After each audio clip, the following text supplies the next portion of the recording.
ہر سال کے شوال کے 6 روزے رکھنے کا ثواب عمر بھر کے روزے رکھنے کے برابر ہے۔ عن ابی ایوب الانصاری رضی اللہ عنہ ان رسول اللہ صلی اللہ علیہ وسلم قال من صام رمضان ثم اتبعه بست من شوال فكأنما صام الدهر رواہ مسلم و ابو داود والنسائی والترمذی وابن ماجہ۔ حضرت ابو ایوب انصاری رضی اللہ عنہ سے روایت ہے کہ رسول اللہ صلی اللہ علیہ وسلم نے فرمایا، جو شخص رمضان کے روزے رکھ کر ہر سال شوال میں بھی 6 روزے رکھے اسے عمر بھر کے روزوں کا ثواب ملتا ہے۔ اسے مسلم، ابو داؤد، نسائی، ترمذی اور ابن ماجہ نے روایت کیا ہے۔ اب انہوں نے نیچے کچھ کیلکولیشن کی ہے کہ 30 روزے اور 6 روزے کل 36 روزے یعنی 36 روزے بنتے ہیں۔ ہر روزے کا ثواب 10 کے برابر ہے، کیونکہ قرآن پاک میں آتا ہے من جاء بالحسنۃ فلہ 10 امثالھا، جو ایک نیکی لایا اس کے لیے 10 کا ثواب ہے۔ تو اس طرح اگر ہر سال کے رمضان کے بعد باقاعدگی سے شوال کے 6 روزے رکھے جائیں تو عمر بھر کے روزوں کا ثواب ہو جائے گا، یعنی سال کے پھر 360 دن بن جائیں گے۔ اور آپ کو یہ تو معلوم ہے کہ ہجری کیلنڈر میں سال شمسی کیلنڈر کے مقابلے میں 10 دن کم ہوتا ہے۔ باقاعدگی سے ایام 20 جو ہے روشن راتیں، چاند کی 13، 14 اور 15 تاریخ کے روزے رکھنے سے عمر بھر کے روزوں کا ثواب ملتا ہے۔ عن ابی قتادہ رضی اللہ عنہ قال قال رسول اللہ صلی اللہ علیہ وسلم 3 من كل شهر ورمضان الى رمضان فهذا صيام الدهر كله رواہ مسلم۔ حضرت ابو قتادہ رضی اللہ عنہ کہتے ہیں رسول اللہ صلی اللہ علیہ وسلم نے فرمایا، ایک رمضان سے دوسرے رمضان کے درمیانی عرصے میں ہر ماہ 3 دن ایام 20 کے روزے رکھنا عمر بھر روزے رکھنے کے برابر ہے۔ اسے مسلم نے روایت کیا ہے۔ اور اس میں بھی آپ دیکھیے کہ ہر مہینے اگر روزے رکھے جائیں تو سال میں 12 مہینے ہوتے ہیں اور کل کتنے روزے ہو جائیں گے؟ 36 روزے ہو جائیں گے، اور ہر روزہ پھر 10 کے برابر، تو اس طرح 360۔ تو گویا ایک انسان ساری زندگی ہی روزے سے ہے۔ سفر میں نفلی روزہ رکھنا جائز ہے۔ ان حمزہ ابن عمرو الاسلمی رضی اللہ عنہ انہ سأل رسول اللہ صلی اللہ علیہ وسلم اصوم فی السفر قال ان شئت فصم وان شئت فافطر رواہ النسائی۔ حضرت حمزہ بن عمرو اسلمی رضی اللہ عنہ سے روایت ہے کہ انہوں نے رسول اللہ صلی اللہ علیہ وسلم سے پوچھا، کیا میں سفر میں روزہ رکھوں؟ آپ نے فرمایا، اگر چاہو تو رکھو، چاہو تو نہ رکھو۔ اسے نسائی نے روایت کیا ہے۔ یہ سوال بہت سے لوگوں کا ہوتا ہے، کیا رکھ سکتے ہیں؟ اگر رکھ سکتے تو رکھ لو، اگر نہیں رکھ سکتے نہ رکھو۔ جہاد یا حج کے سفر میں روزہ رکھنے والے کو اللہ تعالیٰ 70 سال کی مسافت کے برابر جہنم سے دور کر دیتے ہیں۔ یعنی اس میں یہ جو فی سبیل اللہ ہے، اس میں انہوں نے اسے اللہ کے راستے میں، یعنی اللہ کے راستے میں جو سفر ہو اس سفر میں روزے رکھنے سے تعبیر کیا ہے۔ تو طالب علم بھی کس میں ہوتا ہے؟ فی سبیل اللہ ہوتا ہے۔ وہ حدیث آپ نے پڑھی ہوگی، جو علم حاصل کرنے کے لیے نکلے وہ اللہ کے راستے میں ہوتا ہے یہاں تک کہ وہ واپس پلٹ جائے۔ یعنی جب تک آپ گھر جاتے ہیں تو گھر سے نکلنے سے لے کر گھر تک کا سارا وقت کیا وقت ہے؟ فی سبیل اللہ، ظاہر اللہ کی خاطر آپ نکلیں۔ اور ساتھ اگر روزہ بھی ہو تو یہ روزہ پھر کئی گنا زیادہ اجر و ثواب کا باعث بن جاتا ہے، کیونکہ گھر میں رہ کے انسان کے لیے سہولت ہوتی ہے۔ اگر آپ تھکے ہوئے آپ لیٹ جائیں، آپ کم کام کر لیں، لیکن جب آپ کسی خاص مشن پہ نکلتے ہیں، پڑھنے نکلے، پڑھانے نکلے، یا کوئی اور کام اس طرح کا، جیسے یہ حج کا سفر انہوں نے کیا ہے، یہ بھی فی سبیل اللہ سفر شمار ہوتا ہے۔ تو ایسے میں انسان اگر ساتھ روزے میں بھی ہو تو اس کا اجر و ثواب کئی گنا زیادہ ہوتا ہے۔ سوموار اور جمعرات کا روزہ رکھنا رسول اکرم صلی اللہ علیہ وسلم کو پسند تھا۔ عن ابی ہریرہ رضی اللہ عنہ قال قال رسول اللہ صلی اللہ علیہ وسلم تعرض الاعمال یوم الاثنین والخمیس فاحب ان یعرض عملی وانا صائم رواہ الترمذی۔ حضرت ابو ہریرہ رضی اللہ عنہ کہتے ہیں رسول اللہ صلی اللہ علیہ وسلم نے فرمایا، سوموار اور جمعرات کو لوگوں کے اعمال اللہ کے حضور پیش کیے جاتے ہیں، میں چاہتا ہوں کہ جب میرے اعمال اللہ کے ہاں پیش کیے جائیں تو میں اس وقت روزے سے ہوں۔ اسے ترمذی نے روایت کیا۔ یوم عرفہ 9 ذی الحجہ کا ایک روزہ، ایک گزشتہ اور ایک آئندہ یعنی 2 سال کے صغیرہ گناہوں کا کفارہ ہے، جبکہ یوم عاشورہ 10 محرم کا روزہ گزشتہ 1 سال کے صغیرہ گناہوں کا کفارہ ہے۔ عن ابی قتادہ رضی اللہ عنہ أن النبي صلى الله عليه وسلم قال صيام يوم عرفة أحتسب على الله أن يكفر السنة التي قبله والسنة التي بعده وصيام يوم عاشوراء أحتسب على الله أن يكفر السنة التي قبله رواہ مسلم۔ حضرت ابو قتادہ رضی اللہ عنہ کہتے ہیں رسول اللہ صلی اللہ علیہ وسلم نے فرمایا میں اللہ تعالیٰ سے امید رکھتا ہوں کہ یوم عرفہ کے روزے کے بدلے میں اللہ تعالیٰ ایک گزشتہ اور ایک آئندہ سال کے گناہ معاف فرمائیں گے، اور یوم عاشورہ کے روزہ کے بدلے میں گزشتہ ایک سال کے گناہ معاف فرمائیں گے۔ اسے مسلم نے روایت کیا ہے۔ صرف 10 محرم کا روزہ رکھنا مکروہ ہے۔ رسول اکرم صلی اللہ علیہ وسلم شعبان کے مہینے میں باقی سب مہینوں سے زیادہ روزے رکھتے تھے۔ عن عائشہ رضی اللہ عنہا انہا قالت ما رأیت رسول اللہ صلی اللہ علیہ وسلم استکمل صیام شہر الا رمضان وما رأیتہ فی شہر اکثر منہ صیاما فی شعبان متفق علیہ۔ حضرت عائشہ رضی اللہ عنہا کہتی ہیں میں نے رسول اللہ صلی اللہ علیہ وسلم کو رمضان کے علاوہ کسی مہینے کے پورے روزے رکھتے نہیں دیکھا، نہ ہی شعبان کے علاوہ کسی دوسرے مہینے میں کثرت سے روزے رکھتے دیکھا۔ یعنی رمضان تو پورا، اور اس کے بعد سب سے زیادہ شعبان میں، اور اس کے بعد شوال میں 6، اور اس کے بعد ہر مہینے کے 3 یا پھر ہر ہفتے کے 2 روزے، سوموار اور جمعرات کا، اور اسی طرح عاشورہ کا روزہ، اس کے ساتھ ایک اور ملا کے پہلے یا بعد میں، اور یوم عرفہ کا روزہ۔ لیکن 15 شعبان کو خاص طور پر روزہ رکھنا یہ درست نہیں۔ اس کے بارے میں جو بھی احادیث ہیں وہ ضعیف ہیں۔ صحیح حدیث سے جو چیز ثابت ہے وہ یہ ہے کہ آپ سارے مہینے میں ہی یعنی کثرت سے روزے رکھتے تھے۔ نفلی روزہ رکھنے میں ایک دن چھوڑ کر دوسرے دن روزہ رکھنے کا طریقہ سب سے افضل ہے۔ عن عبداللہ ابن عمرو رضی اللہ عنہ ان رسول اللہ صلی اللہ علیہ وسلم قال صم فی کل شہر 3 ایام قلت انی اقوى من ذلك فلم يزل يرفعني حتى قال صم يوما وافطر يوما فانه افضل الصيام وهو صوم اخی داؤد علیہ السلام متفق علیہ۔ حضرت عبداللہ بن عمرو رضی اللہ عنہ سے روایت ہے کہ رسول اللہ صلی اللہ علیہ وسلم نے فرمایا ہر ماہ 3 دن کے روزے رکھو، یعنی ایام 20 کے۔ میں نے عرض کیا مجھ میں اس سے زیادہ طاقت ہے۔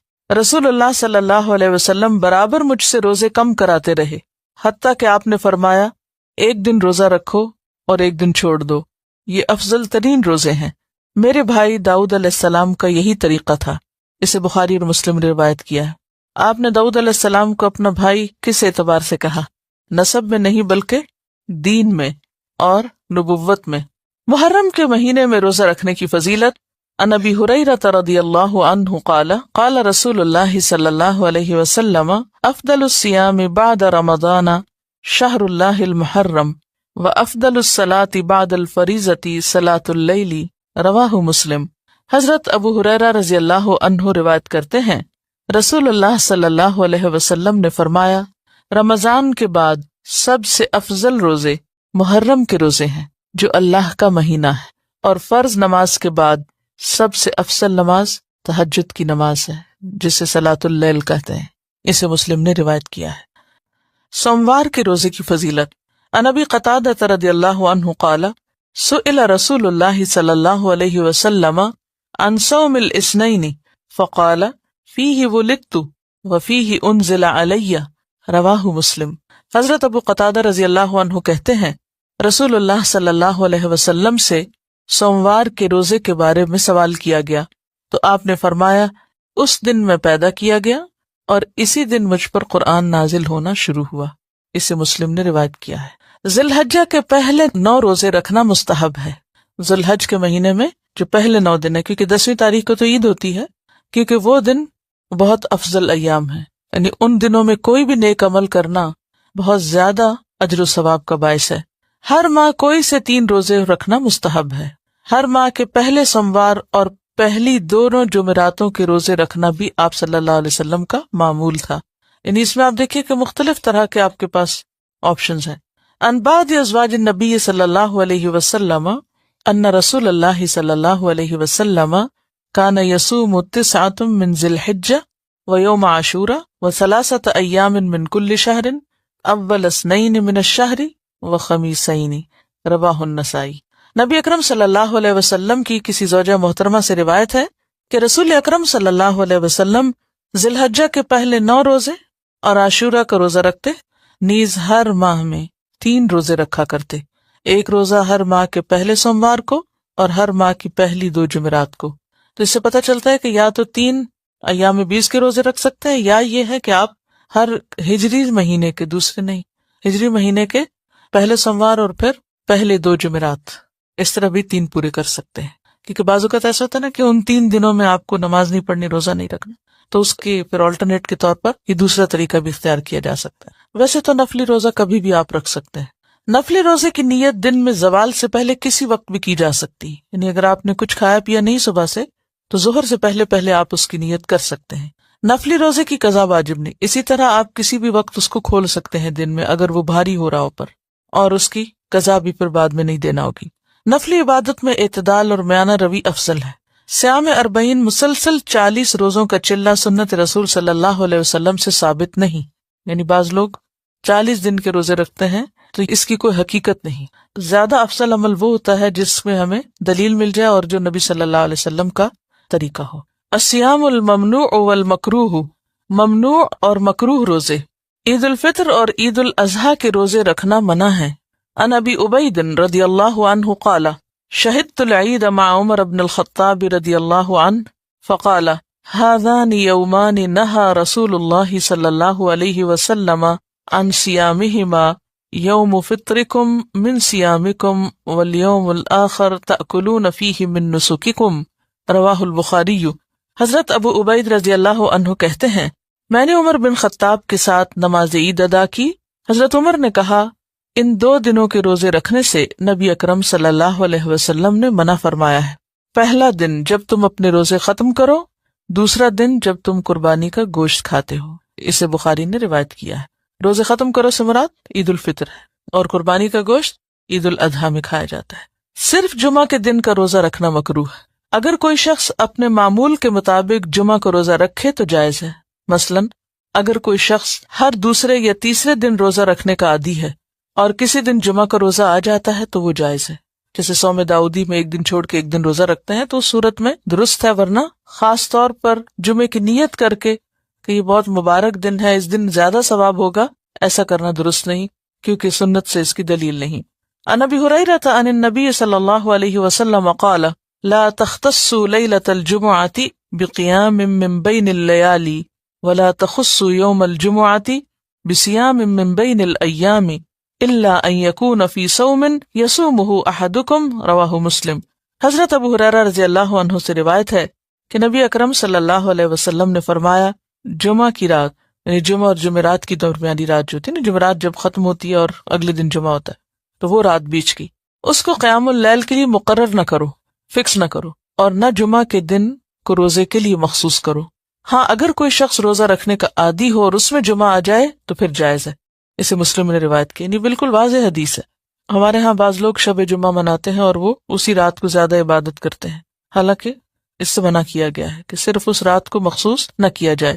عن ابی ہریرہ رضی اللہ عنہ قال سمعت رسول اللہ صلی اللہ علیہ وسلم یقول لا یصوم احدکم یوم الجمعۃ الا یوما قبلہ او بعدہ، رواہ البخاری۔ حضرت ابو ہریرہ رضی اللہ عنہ کہتے ہیں کہ میں نے رسول اللہ صلی اللہ علیہ وسلم کو فرماتے ہوئے سنا ہے کوئی آدمی صرف جمعہ کا روزہ نہ رکھے، اگر رکھنا چاہے تو ایک دن پہلا یا پچھلا ساتھ ملا کر رکھے، یعنی جمعرات اور جمعے کا یا جمعے اور ہفتے کا رکھ سکتا ہے، ورنہ خالی جمعے کا نہ رکھے۔ اسے بخاری نے روایت کیا۔ اس کی کیا حکمت ہو سکتی ہے؟ اس سے کیوں منع کیا گیا ہے؟ کیا سمجھ میں آتا ہے آپ کو؟ جمعہ عید کا دن ہے، اور اصل میں بات یہ ہے کہ جو چیز اللہ اور اس کے رسول صلی اللہ علیہ وسلم نے مخصوص نہیں کی وہ ہمیں اپنی طرف سے، اپنی عقل سے، اپنے قیاس سے نیکی سمجھ کے مخصوص نہیں کرنی چاہیے، ٹھیک ہے نا؟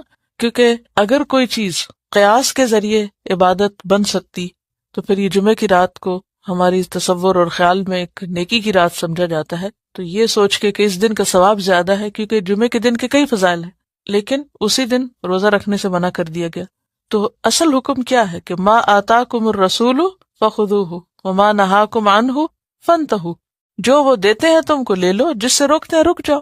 اصل معاملہ اطاعت کا معاملہ ہے، کہ کون کتنا فرما بردار ہے۔ اور ویسے بھی آپ دیکھیے کہ دین میں بہت ساری چیزیں جنہیں اللہ اور اس کے رسول صلی اللہ علیہ وسلم نے مقرر نہیں کیا، وہ بندوں پہ مقرر کر دینا کیا ہے؟ بندوں کے ساتھ زیادتی، بندوں کے لیے زندگی دوبھر کرنا ہے۔ جیسے کہ یہ چیز اتنے 1000 دفعہ پڑھو، تو وہ کیا ہے بندوں کے لیے؟ مشکل، یعنی اللہ کا ذکر بھی ایک بوجھ بن گیا۔ تو اسی طرح کوئی بھی دن کسی کام کے لیے اس طرح مقرر کر دینا کہ اس میں پھر اس کام کی پابندی کی جائے، جبکہ اللہ اور اس کے رسول صلی اللہ علیہ وسلم نے پابندی نہیں کروائی، تو یہ بندوں کے لیے مشکلات پیدا کرنے کا سبب ہے، اور اس سے پرہیز کرنا چاہیے۔ یعنی انسانوں کو کوئی حق نہیں کہ اب شریعت میں اضافے کریں۔ صوم وصال یعنی شام کے وقت روزہ افطار نہ کرنا اور کچھ کھائے پیے بغیر اگلا روزہ شروع کر دینا مکروہ ہے۔ اس کو صوم وصال، وصال کا مطلب ہوتا ہے جوڑنا، ملانا۔ عن ابی ہریرہ رضی اللہ عنہ قال نہى رسول اللہ صلی اللہ علیہ وسلم عن الوصال في الصوم فقال له رجل من المسلمین انك تواصل یا رسول اللہ صلی اللہ علیہ وسلم قال وأيكم مثلی انی ابیت یطعمنی ربی ویسقینی متفق علیہ۔ حضرت ابو ہریرہ رضی اللہ عنہ کہتے ہیں رسول اللہ صلی اللہ علیہ وسلم نے صوم وصال سے منع فرمایا۔ تو ایک آدمی نے عرض کیا، یا رسول اللہ صلی اللہ علیہ وسلم، آپ تو صوم وصال رکھتے ہیں۔ آپ نے فرمایا، تم میں مجھ جیسا کون ہے؟ میں رات کو سوتا ہوں تو مجھے میرا رب کھلاتا بھی ہے پلاتا بھی ہے۔ اسے بخاری اور مسلم نے روایت کیا۔ اب اس کھلانے پلانے سے مراد وہ بھی ہو سکتا ہے جیسے حضرت مریم کو یعنی معجزاتی طور پہ کھلایا پلایا جاتا تھا، اور اس سے مراد روحانی غذا بھی ہو سکتی کہ انسان اگر روحانی طور پر زیادہ مضبوط ہو تو اگر دنیاوی اعتبار سے کھانا پینا کم بھی ہو تو انسان کے اندر پھر بھی اسٹیمنا باقی ہوتا ہے۔ اب اس کا اصل معنی آپ نے خود نہیں بتایا، لہٰذا ان دونوں میں سے کوئی بھی ہو سکتا ہے۔ اور یہ جو کہا تم میں مجھ جیسا کون ہے، تو اس سے مراد یہ کہ میں تو اللہ کا پیغمبر ہوں۔ آپ کی حیثیت تو مختلف ہے اس اعتبار سے، اور آپ کی طاقت اور آپ کی جو اسٹیمنا ہے وہ عام بندوں سے کہیں زیادہ تھا، عبادت کا اور باقی کاموں کے لیے بھی۔ رمضان شروع ہونے سے پہلے استقبال کے طور پر روزے رکھنا منع ہے۔ اگر کوئی شخص اپنے گزشتہ معمول کے مطابق روزے رکھتا چلا آ رہا ہے اور وہ دن اتفاقاً رمضان سے 1 یا 2 روز پہلے آ گیا تو کوئی حرج نہیں۔ عن ابی ہریرہ رضی اللہ عنہ قال قال رسول اللہ صلی اللہ علیہ وسلم لا يتقدمن احدكم رمضان بصوم يوم او يومين الا ان يكون رجل كان يصوم صوما فليصم ذلك اليوم متفق علیہ۔ حضرت ابو ہریرہ رضی اللہ عنہ کہتے ہیں رسول اللہ صلی اللہ علیہ وسلم نے فرمایا، رمضان سے 1 یا 2 دن پہلے کوئی آدمی روزہ نہ رکھے، البتہ وہ شخص جو اپنے معمول کے مطابق روزہ رکھتا آ رہا وہ رکھ سکتا ہے۔ اسی طرح شک کا روزہ رکھنا بھی منع ہے کہ کوئی شخص 1 دن پہلے صرف اس لیے روزہ رکھ لے کہ کیا پتا چاند کہیں نظر آ گیا ہو تو میرا کہیں روزہ رہ نہ جائے، یعنی یا تو چاند دیکھو یا پھر 30 دن مکمل کر لو اگر بادل وغیرہ ہوں۔ مسلسل روزے رکھنا بھی منع ہے۔ عن عبداللہ بن عمرو بن العاص رضی اللہ عنہما قال قال رسول اللہ صلی اللہ علیہ وسلم یا عبداللہ الم اخبر انک تصوم النہار وتقوم اللیل فقلت بلا یا رسول اللہ قال فلا تفعل صم وافطر قم ونم فإن لجسدك عليك حقا وإن لعينك عليك حقا وإن لزوجك عليك حقا وإن لزورك عليك حقا لا صام من صام الدهر متفق علیہ۔ حضرت عبداللہ ابن عمرو ابن عاص رضی اللہ عنہ کہتے ہیں رسول اللہ صلی اللہ علیہ وسلم نے مجھے فرمایا، اے عبداللہ، مجھے خبر ملی ہے کہ تم ہمیشہ دن کو روزہ رکھتے ہو اور رات کو قیام کرتے ہو۔ میں نے عرض کیا، ہاں یا رسول اللہ صلی اللہ علیہ وسلم، میں ایسا ہی کرتا ہوں۔ آپ صلی اللہ علیہ وسلم نے فرمایا، ایسا مت کرو، روزہ رکھو بھی اور چھوڑ بھی دو، رات کو قیام بھی کرو اور آرام بھی کرو۔ تمہارے جسم کا تم پر حق ہے، تمہاری آنکھ کا تم پہ حق ہے، یعنی سونا بھی چاہیے، تمہاری بیوی کا تم پر حق ہے، تمہارے مہمان کا تم پر حق ہے۔ جس نے مسلسل روزے رکھے اس کا کوئی روزہ نہیں، کیونکہ وہ پھر جسم ویسے ہی عادی ہو جاتا ہے بھوکا رہنے کا، تو وہ پھر بھوک کی جو ایک کیفیت ہوتی ہے یا تڑپ ہوتی ہے وہ محسوس بھی نہیں ہوتی، وہ روزہ نہیں بلکہ عادت ہو گئی، جسے بخاری اور مسلم نے روایت کیا۔ ایام تشریق یعنی 11، 12، 13 ذوالحجہ کے روزے رکھنا منع ہے، البتہ جو حاجی قربانی نہ دے سکے وہ منا میں ایام تشریق کے روزے رکھ سکتا ہے۔ عن عائشہ وابن عمر قال لم يرخص في ایام التشریق ان يصمن الا لمن لم يجد الهدی رواہ البخاری۔ حضرت عائشہ اور حضرت ابن عمر رضی اللہ عنہما سے روایت ہے کہ ایام تشریق میں کسی آدمی کو روزہ رکھنے کی اجازت نہیں دی گئی سوائے اس حاجی کے جو قربانی نہ دے سکے۔ یہاں اصل میں لمن لم یجد الہدی ہے، اس کا ترجمہ ہے کہ جو ہدی نہ پائے، یعنی جو قربانی نہ دے سکتا ہو، یہ مراد ہے۔ حاجی کو عرفات میں 9 ذی الحج یعنی یوم عرفہ کا روزہ رکھنا منع ہے۔ ان میمونۃ رضی اللہ عنہا ان الناس شکوا فی صیام النبی صلی اللہ علیہ وسلم یوم عرفۃ فارسلت الیہ بحلاب وهو واقف فی الموقف فشرب منہ والناس ینظرون، متفق علیہ۔ حضرت میمونہ رضی اللہ عنہا سے روایت ہے کہ لوگوں نے عرفہ کے دن نبی اکرم صلی اللہ علیہ وسلم کے روزے میں شک کیا تو انہوں نے یعنی حضرت میمونہ نے آپ کے پاس دودھ بھیجا، آپ نے اس پیالے سے دودھ پیا۔ اس وقت آپ میدان عرفات کے موقف میں کھڑے تھے، لوگ آپ کو دیکھ رہے تھے۔ اسے بخاری اور مسلم نے روایت کیا۔ تو معلوم کرنے کا یہ کتنا اچھا طریقہ ہے، بجائے اس کے کہ کسی کو کہلوا کے بھیج دی کہ اچھا جا کے پوچھ کے کہ آپ کا روزہ ہے یا نہیں، انہوں نے دودھ بھیج دیا کہ اگر آپ پی لیں گے تو پتہ چل جائے گا کہ روزہ نہیں ہے۔ نصف شعبان کے بعد روزے نہیں رکھنا چاہیے۔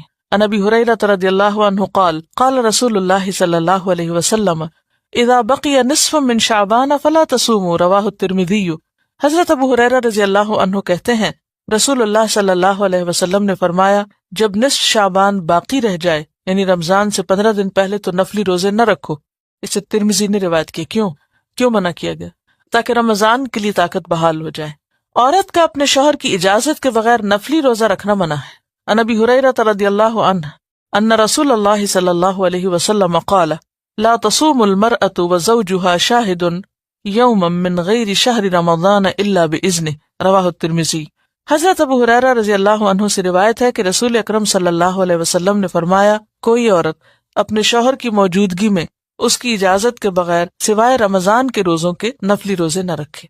اس میں یہ ہے کہ رمضان کے روزے میں شوہر سے نہیں پوچھا جائے گا، اور رمضان میں اگر کچھ چھٹ گئے تو قضا کرنا جو ہے وہ بھی فرض روزہ ہی ہے، اور وہ یعنی رمضان کے روزے کی ادائیگی ہے، اس لیے اس کی بھی اجازت ہے، وہ انسان پوچھے بغیر رکھ سکتا ہے، ورنہ عام نفلی روزے نہیں۔ کیوں منع کیا گیا؟ شوہر اور بیوی کے تعلقات جو ہے وہ روزے کی حالت میں منع ہے، تو اس میں یہ ہے کہ ایسی عبادات جن میں دونوں کے تعلقات میں کسی قسم کی کشیدگی پیدا ہو سکتی ہو ان میں باہمی مشورہ ضروری ہے۔ اس میں دین کا حسن آپ دیکھیے، باہمی تعلق جو ہے وہ سکون کا باعث ہے۔ وہ سکون کا باعث اسی وقت ہوتا ہے کہ جب آپس کی کمیونیکیشن ہوتی ہے، انڈرسٹینڈنگ ہوتی ہے۔ اگر شوہر بیوی کے درمیان کوئی کمیونیکیشن ہی نہیں، آپس میں مشورہ ہی نہیں، کسی معاملے میں کوئی گفتگو ہی نہیں، تو وہ پھر مودتاً اور رحمتاً کا سبب نہیں ہو سکتا۔ تو اسی طرح اب فرضی روزے تو فرضی انڈرسٹینڈ سب نے رکھنے، تو اس سے یہ بھی پتہ چلتا ہے کہ اگر عورت کوئی نفلی کام کری، کوئی نیکی کا کام کری، تو اسے شوہر کو ساتھ لے کے چلنا چاہیے۔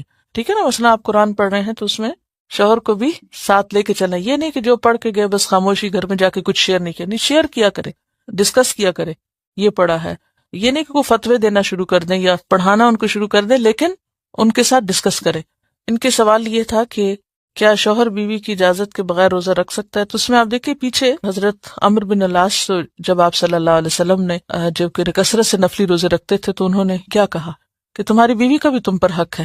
تو اس سے کیا پتہ چلتا ہے کہ اگرچہ یہ نہیں کہا کہ اجازت، بات اصل میں میوچل انڈرسٹینڈنگ کی، کہ دونوں ایک دوسرے کی ضروریات کا اور ایک دوسرے کے جذبات کا خیال رکھیں۔ صرف عاشورہ 10 محرم کا روزہ رکھنا مکروہ ہے۔ 9 اور 10 محرم یا 10 اور 11 محرم 2 دن کے روزے رکھنے چاہیے۔ عن عبداللہ بن عباس رضی اللہ عنہما یقول حین صام رسول اللہ صلی اللہ علیہ وسلم یوم عاشوراء وامر بصیامہ قالوا یا رسول اللہ صلی اللہ علیہ وسلم انہ یوم تعظمہ الیہود والنصارى فقال رسول اللہ صلی اللہ علیہ وسلم فإذا كان العام المقبل إن شاء الله صمنا اليوم التاسع قال فلم يأت العام المقبل حتى توفي رسول اللہ صلی اللہ علیہ وسلم، رواہ مسلم۔ حضرت عبداللہ بن عباس رضی اللہ عنہ فرماتے ہیں رسول اللہ صلی اللہ علیہ وسلم نے عاشورہ 10 محرم کا روزہ رکھا اور لوگوں کو بھی رکھنے کا حکم دیا۔ لوگوں نے عرض کیا یا رسول اللہ صلی اللہ علیہ وسلم 10 محرم تو یہود و نصارہ کے نزدیک بڑی عظمت کا دن ہے۔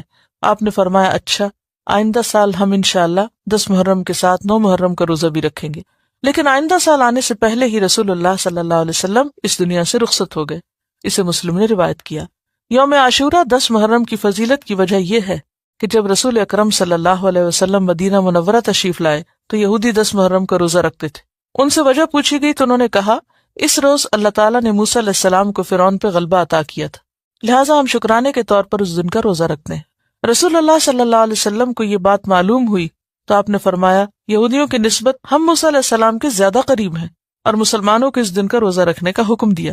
مگر جب رمضان کے روزے فرض کیے گئے تب آپ صلی اللہ علیہ وسلم نے فرمایا اب جو چاہے 10 محرم کا روزہ رکھے، جو نہ چاہے نہ رکھے۔ اسے مسلم نے روایت کیا ہے۔ صرف ہفتے کے دن کا روزہ رکھنا ممنوع ہے۔ عن عبداللہ ابن بسر عن اخت السماء رضی اللہ عنہا ان رسول اللہ صلی اللہ علیہ وسلم قال لا تصوموا يوم السبت الا فيما افترض عليكم فان لم يجد احدكم الا عود عنبة او لحاء شجرة فليمزغها رواہ ابن خزیمہ۔ حضرت عبداللہ بن بسر اپنی بہن سما سے روایت کرتے ہیں کہ رسول اللہ صلی اللہ علیہ وسلم نے یہ فرمایا کہ ہفتے کا روزہ سوائے فرض روزے کے نہ رکھو، اگر کھانے کو اور کوئی چیز نہ ملے تو انگور کی لکڑی یا درخت کی چھال ہی چبا لو، یعنی کچھ نہ کچھ ضرور چکھو۔ ہفتہ چونکہ اہل کتاب کی عید کا دن تھا، سبت، لہذا آپ صلی اللہ علیہ وسلم نے ہفتے کے ساتھ جمعہ یا اتوار کے دن کا روزہ ملا کر رکھنے کا حکم دیا۔ عید الاضحیٰ کے دن جو صبح کے وقت روزہ رکھتے ہیں وہ قربانی کے گوشت سے کھولنا چاہیے، اور اگر کسی کو زیادہ بھوک لگی تو عید کے بعد پھر وہ کسی بھی چیز سے کھول لے، لیکن صحابیات